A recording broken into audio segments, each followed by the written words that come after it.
Allô, allô! Bienvenue sur la chaîne Signe et Daphné où je partage avec vous des projets créatifs et des lectures. Aujourd'hui, je fais le bilan de mes lectures du mois de juillet 2020.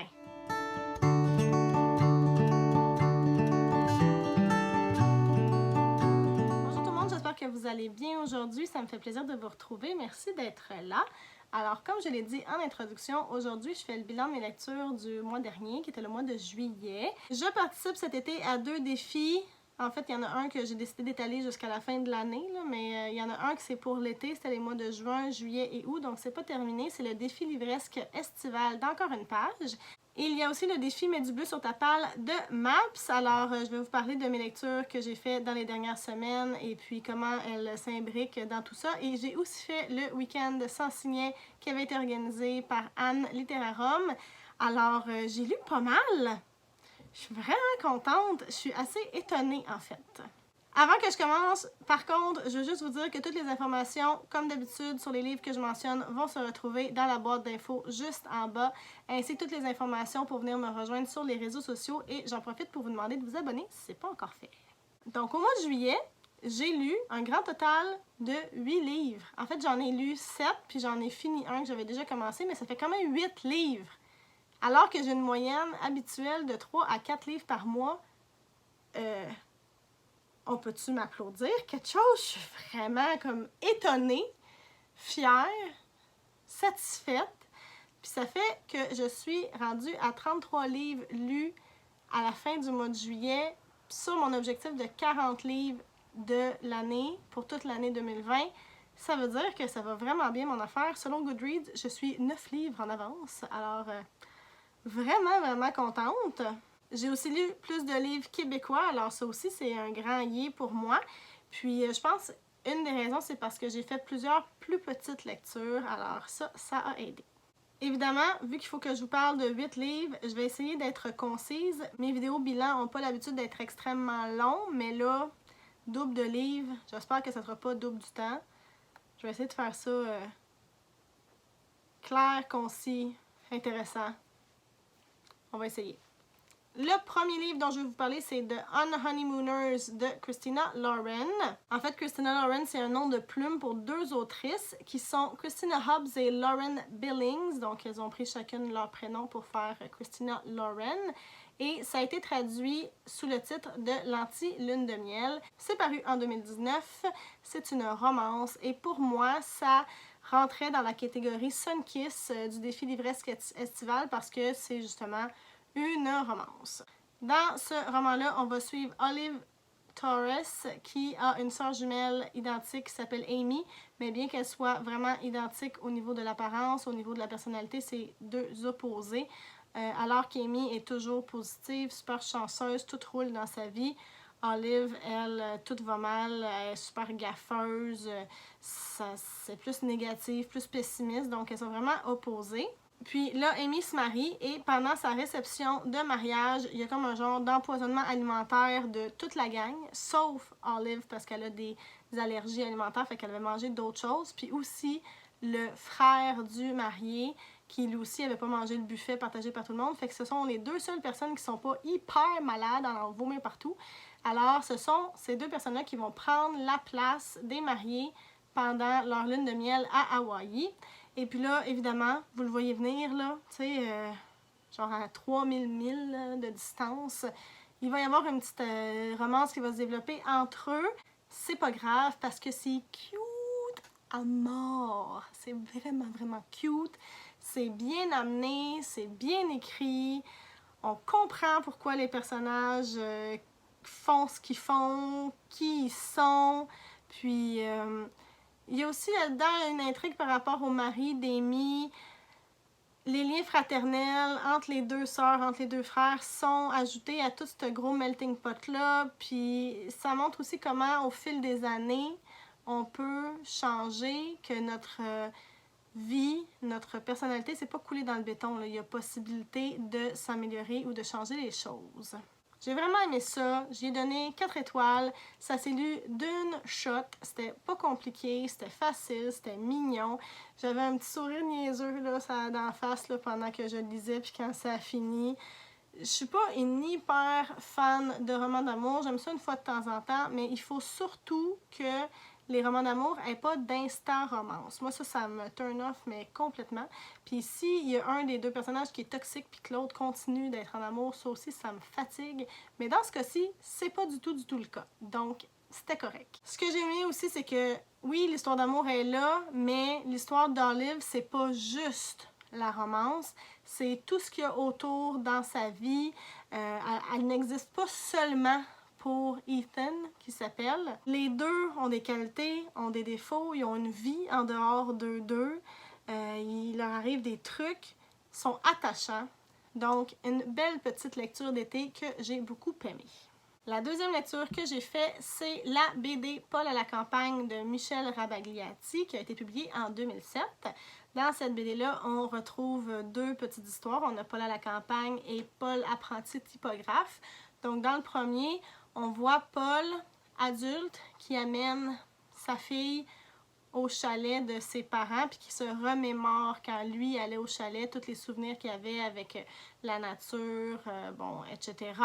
Puis dans le deuxième, on voit Paul petit qui va visiter son père dans son atelier de typographie, puis qui voit comment il joue avec les lettres, comment on fait pour imprimer des trucs. Ça se passe évidemment bien avant notre époque, peut-être dans les années, je sais pas, 70. Il y a une petite vibe nostalgique très agréable, ça se lit super bien, vraiment pas long, puis c'est sûr que je vais lire les autres. J'ai donné un 3 étoiles, j'ai bien apprécié ma lecture. Le troisième livre que j'ai lu, c'est Marie la Flamme de Christine Brouillette. Ça a été publié en 1990 et je l'ai lu parce que quand Maps avait créé le défi Je lis bleu en avril passé, je crois, peut-être en juin, je me rappelle plus c'était quand, mais bref, il fallait demander à des gens de notre entourage de nous suggérer des livres québécois qu'ils ont vraiment aimés puis s'engager à les lire. Donc ça, c'était la suggestion d'une de mes amies, Marie la Flamme, qu'elle avait beaucoup aimé. C'est un roman historique. Puis je l'ai mis aussi dans la catégorie Niaise pas avec la POC, donc une lecture qu'on se rajoute pour le défi Mets du bleu sur ta palle. Et puis, je vais être très honnête avec vous, j'aurais dû niaiser avec la POC. J'aurais pas dû le rajouter. Ça a été une erreur. Puis là, je me sentais super mal vu que c'était une suggestion d'une de mes super bonnes amies. Puis l'autre jour, elle est venue chez nous. Puis là, j'y ai dit. Puis j'étais comme, je m'excuse, j'ai vraiment pas aimé ça, le livre que tu m'as suggéré. Puis elle était comme, ben non, il n'y a pas de problème. Ça fait longtemps que je l'avais lu. Je me rappelais pas de tout ça. Mais bon, pourquoi j'ai pas aimé? Hein? La prémisse n'est pas mauvaise. Ça se passe en 1662 à Nantes. On a des personnages qui habitent dans la ville de Nantes. Puis là, il va se passer plein d'affaires. Il y a des liens avec une société secrète, avec des accusations de sorcellerie, un trésor, des trucs comme ça. Et puis, il y a un genre de fond de corruption de geôlier, un homme riche qui veut contrôler la ville et tout. Il y a beaucoup de détails, beaucoup de recherches historiques. Mais le plus gros problème, c'est que toute l'histoire était écrite sur la 4e de couverture. Toute! C'était comme résumé en un paragraphe, là. Il va arriver telle affaire, telle affaire, telle affaire, telle affaire, telle affaire. Parfait! Moi, je m'attends à ce que ça arrive peut-être dans le premier tiers du livre. Après ça, j'ai des surprises qui m'attendent, mais non. C'était exactement ce qui était écrit sur la 4e de couverture, une chose à la fois. Fait qu'à chaque fois que je lisais, je me disais, ah, il va arriver ça, ben ok, ça je savais que ça allait arriver parce que c'était écrit. Ah ben ça aussi je le savais, ah ben ça aussi je le savais, ah ben ça aussi je le savais. Puis là je suis arrivée à la fin du livre, puis c'était exactement ce qui avait été écrit à l'endos. Fait que comment garder son intérêt pour un livre alors qu'on sait déjà ce qui va se passer comme du point A au point Z? Puis ça, honnêtement, je peux pas en vouloir à l'autrice parce que c'est sûrement pas elle qui a pris cette décision-là. C'est une décision de l'éditeur. Alors, je trouve que c'est vraiment pas un choix gagnant. Mais il y avait d'autres problèmes, selon moi. Le deuxième problème, c'est au niveau de l'écriture. Christine Brouillette, très bonne autrice, très bonne écrivaine. Ses romans policiers sont vraiment bons. Là, je sais pas, là. Peut-être qu'elle essayait quelque chose de différent. Beaucoup de fioritures dans ses phrases. J'en ai noté une pour vous donner un petit extrait, un petit exemple. Alors, une phrase qui dit « Le macabre balai de ces formes noires s'agitant autour des braises rougies préfigurait atrocement l'enfer. » Ou Le crépuscule nimbait toute la façade de la cathédrale d'une teinte vermeille, douce, apaisante, mais Guy Chaignan ressentait une tristesse sourde à noter le déclin trop rapide d'un soleil timoré. C'est ça. Troisième problème, le personnage principal, Marie Laflamme, est totalement insupportable. Je l'haïs. Mais je l'haïs, là, vous avez même pas idée. Je pense que je pourrais me réveiller la nuit pour la détester. Je me suis attachée à aucun des personnages. D'ailleurs, je sais même pas pourquoi le roman s'appelle Marie Laflamme. C'est peut-être encore là pour une décision de l'autrice. Parce qu'on suit Guy Chaignan pendant peut-être le 3/4 du livre. Puis là, moi, c'était à lui que je commençais à m'intéresser. Lui qui est peut-être impliqué dans une espèce de société secrète qui doit protéger des espèces de reliques, blablabla. J'étais comme, ok, c'est peut-être intéressant. Il y avait la mère de Marie, Anne, qui, elle, est une guérisseuse. Je trouvais ça aussi intéressant. Eux autres avaient l'air comme d'être des personnages auxquels j'aurais pu m'attacher. Mais non, parce que à peu près ça, ils disparaissent. Pouf, comme ça. 3/4 du livre, plus de Guy. Moitié du livre, plus d'Anne. Puis on est pogné avec Marie. Elle est vaniteuse, elle est orgueilleuse. Elle met la vie des gens autour d'elle en danger à tout bout de champ. Elle s'en rend comme compte, mais elle continue de faire des choix d'épaisse. Elle est amoureuse d'un gars qui est clairement un psychopathe. Tout le monde y dit, voyons donc, Marie. Premièrement, il t'aime pas, il te le dit. Puis deuxièmement, ben, regarde comment il agit. Elle est totalement bornée. Puis les gens ont beau y dire, là, elle fait tout le temps sa tête, puis elle fait tout le temps des hosties de mauvais choix. Excusez, là, je sac pas d'habitude dans mes vidéos, là. Mais là, vraiment, là. Je pense que ça faisait depuis que j'avais lu Twilight, là, le deuxième, que j'avais pas autant détesté un personnage. Parce que je suis désolée de vous l'apprendre, mais moi, Bella, pas capable. Mais Marie Laflamme, c'est pas mal la même affaire. Puis, bref, échec total la lecture de Marie Laflamme. Je ne le recommande pas. Je suis désolée.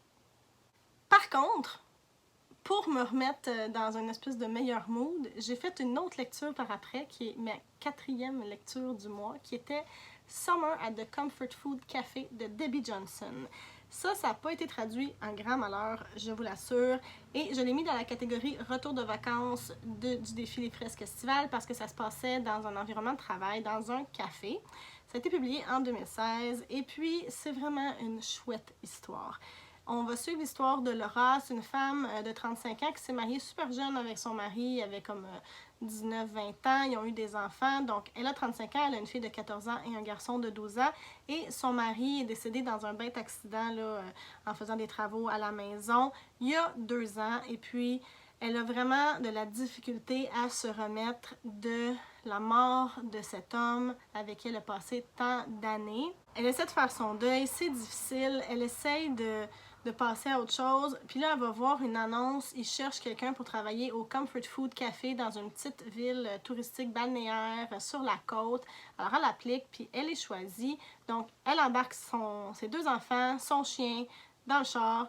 Ils s'en vont s'installer dans une petite maison là-bas. Puis elle va commencer une genre de nouvelle vie, mais d'été. Elle va rencontrer des gens farfelus, des personnages plus grands que nature, hauts en couleur. Puis elle va enfin recommencer à vivre. J'ai vraiment adoré ça, c'était drôle, c'était charmant, c'était touchant. On voyait l'évolution de Laura, comment elle vit son deuil, ses enfants aussi, l'autrice en parlait, comment eux vivaient ça de leur côté. C'est vraiment bien écrit. On dit comfort food, là, c'est de la nourriture qui fait bien à l'âme. Mais ça, c'est un livre qui fait du bien à l'âme. Ça a tellement fait de bien après Marie Laflamme, c'était incroyable. C'est une femme en plus qui est complète, Laura. Moi, j'aime ça les histoires où les femmes sont complètes. Là. Ils n'existent pas juste pour leur histoire d'amour ou leur rôle de mère ou leur carrière, mais vraiment sur l'ensemble. Puis c'est le cas ici. Puis évidemment, j'ai donné 5 étoiles et je le recommande chaudement. Ensuite, j'ai lu Là où la mer commence de Dominique Demers, qui était aussi une suggestion d'une amie de livres québécois préférée. Dans le fond, c'est mon amie Nancy qui me l'avait recommandé. Et comme je connais déjà Dominique Demers et que c'est une autrice que j'aime beaucoup, j'ai décidé de le mettre dans la catégorie Bien dans mes vieilles chaussettes de Mets du bleu sur ta palle, parce que c'est une auteure que j'ai déjà lue, que j'aime. Ça a été publié en 2001 chez Québec Amérique. C'est un genre de retelling de La Belle et la Bête à saveur québécoise. Ça se passe dans le bas du fleuve, genre Parc du Bic, puis la nature est hyper présente tout au long du roman. C'est comme poétique, puis c'est doux en même temps. C'est une histoire qu'on connaît, là, La Belle et la Bête, mais là, on l'a comme à la saveur un peu d'ici. On va suivre Mabel, qui est la belle, et Edward, qui est la bête. Edward, lui, il y a eu un accident qui l'a laissé défigurer, puis il porte une espèce de masque en cuir sur le visage pour cacher ce qui le rend monstrueux. Ils vont développer une amitié en explorant la nature qui les entoure. On va parler de loups marins, d'oiseaux, de grottes, de marais, de renards. C'est pas long, c'est pas quétaine, c'est romantique à souhait, mais en même temps, ça se peut comme, parce que c'est pas tiré par les cheveux non plus. Franchement, belle petite lecture. J'ai beaucoup aimé, je lui ai donné 4 étoiles.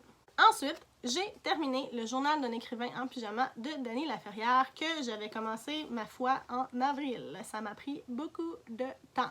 Ça a été publié en 2013 chez Mémoire d'Encrier et j'y allais vraiment par petits bouts parce que c'est plein de réflexions puis je voulais pas me garrocher, je voulais vraiment prendre le temps de bien les lire, bien les assimiler. C'est un livre que j'avais reçu en cadeau parce que je le crie pas vraiment sur tous les toits, mais j'écris. J'ai un roman qui est fait, écrit au complet, mais qui n'est pas encore édité. Puis un jour, peut-être que je vais le faire, puis j'ai plein d'autres idées. Mais je pense que je l'ai reçu en cadeau justement parce que la personne savait que je voudrais être autrice.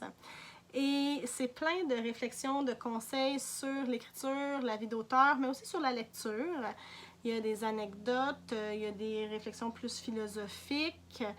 Ça fait penser à plein de trucs. Des fois, ça fait sourire, des fois, ça fait un peu grincer des dents, mais genre quasiment tout le temps, ça me donnait envie de ressortir mon ordinateur, ressortir mon manuscrit, puis me remettre à écrire. Donc, c'est une bonne lecture que j'ai bien aimée. 3 étoiles.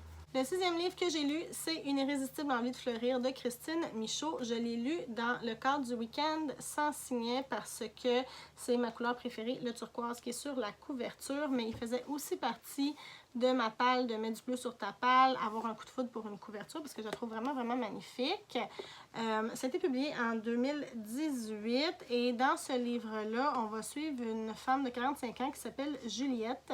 Juliette, sa vie va bien, elle est animatrice télé, super connue, super populaire, elle a un chum et tout va bien. Elle fait de l'argent, let's go, n'a pas de problème. Puis là, du jour au lendemain, paf, paf, bam, sa vie dégringole, change du tout au tout, perd sa job, perd son chum. Ça se passe vraiment, vraiment vite, là, comme en claquant des doigts, puis un peu comme... Surtout la rupture amoureuse, j'ai fait comme... Ok, c'est comme ça que vous vous laissez. Pour ça, ça arrive de même, vite de même. Ok. Mais bon. Elle va entreprendre, suite à ça, un espèce de parcours d'éveil personnel, d'éveil spirituel, pour apprendre qui elle est vraiment, est-ce qu'elle s'est oubliée, c'est quoi qu'elle veut vraiment. Elle va rencontrer des personnages qui vont l'aider dans cette quête-là. Il va y avoir une petite fille de 6 ans qui est comme plus sage que le Dalai Lama, puis une dame de 80 ans qui est aussi très sage, très gentille. C'est une ancienne religieuse, donc elles vont l'amener sur cette espèce de cheminement spirituel-là. C'est un genre de récit initiatique. C'est intéressant. Le message est bon, mais tout va tellement, tellement vite. Hein. Mais comme bing, bang, boom. Le personnage va d'une révélation à l'autre, à l'autre, à l'autre, à l'autre. On dirait qu'elle n'a pas le temps de souffler, ni d'intégrer ce qu'elle apprend. En 2 semaines, c'est réglé, genre. Elle était une femme, puis genre 2 semaines après, elle est une nouvelle femme. Je sais pas. On dirait que ça, j'ai comme moins embarqué. C'est pas une mauvaise lecture, genre de livre de croissance personnelle autre genre, là, qui est plus un roman pour ceux qui aiment pas tant les livres de croissance personnelle qui sont comme des mémoires ou des guides. Le style d'écriture un peu moins mon genre aussi, un petit peu empoulé. C'était correct. La seule affaire qui m'a vraiment, vraiment beaucoup dérangée, à part le fait que tout arrive vraiment, vraiment vite, c'est que j'ai pas cru une seconde à la petite fille de 6 ans qui connaît tout, puis qui est donc sage, puis que du haut de ses... je sais pas, du haut de son maître et demi, contient toute la sagesse de l'univers. J'ai pas tant cru. Il fallait que je me dise que c'était comme une métaphore dans ma tête. J'étais certaine, en fait, qu'au bout, j'allais apprendre que la petite fille, c'était pas vraiment ça. C'était comme une métaphore de quelque chose d'autre. C'est pas arrivé. Mais bon, j'ai donné 2 étoiles. C'était correct sans plus. Et le dernier livre que j'ai lu pendant ce mois de juillet, c'est le premier Philémon, Philémon avant la lettre. Je l'ai aussi lu pendant le week-end sans signet. C'était mon livre avec des images. Ça a été publié en 1978. C'est le premier Philémon qui a été dessiné de ce que j'ai compris, mais pas le premier publié. Donc, c'était comme... de ce que j'ai vu, c'était vraiment un espèce de retour en arrière. Il voulait publier ses premières histoires. C'est une petite histoire très rigolote, très simple, qui m'a pris genre une demi-heure à lire. On a Philémon, il est capturé par un hypnotiseur qui vit sous terre puis qui kidnappe les gens des environs, les hypnotise et en fait des gens de cirque pour avoir son propre cirque personnel. Fait que il est forcé à être des trapézistes, des faux chevaux, un dompteur de lions, etc. Puis là, Philémon se fait ramasser là-dedans, puis on se demande va-t-il s'en sortir? Comment va-t-il s'en sortir? Vraiment une petite lecture rapide, qui donne envie de découvrir l'auteur quand même. C'était pas wow, mais c'était très très bien. Fait que j'ai donné aussi 2 étoiles, mais je pense que j'ai envie de découvrir la suite par exemple. C'était donc mon bilan lecture du mois de juillet 2020. J'espère que ça vous a intéressé, que ça vous a plu. Venez me dire dans les commentaires ce que vous avez lu en juillet ou s'il y a des livres dont j'ai parlé que vous connaissez et si vous avez votre propre opinion. N'oubliez pas que toutes les informations sur les livres que j'ai mentionnés se retrouvent dans la barre d'infos juste en bas, ainsi que toutes les informations pour venir me rejoindre sur les réseaux sociaux. N'hésitez pas à vous abonner si le contenu que je vous propose vous plaît. Merci encore une fois d'avoir été là. Je vous dis à bientôt. Bye!